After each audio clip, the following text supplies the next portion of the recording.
Сәлем достар, сіздермен бірге Аймерика Сылзатқызы. Бүгін қазақи нақыштағы этносырға жасайтын боламыз.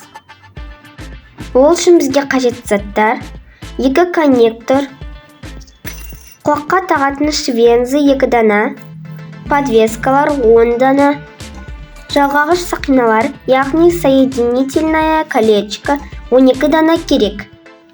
Алдымен сырғамызды қалай жасайтынымызды елестетіп алып, осылай қойып аламыз.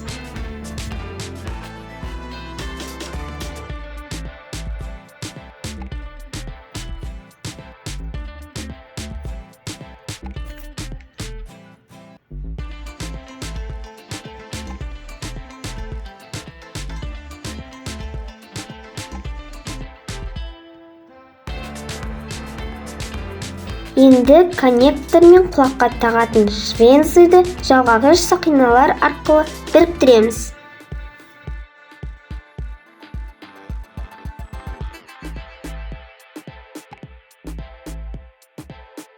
Дәл солай коннектордың астыңғы тесіктеріне жалғағыш сақиналар арқылы подвескаларды ілеміз.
Бәрін қосып болған соң, біздің бір сырғамыз дайын болады.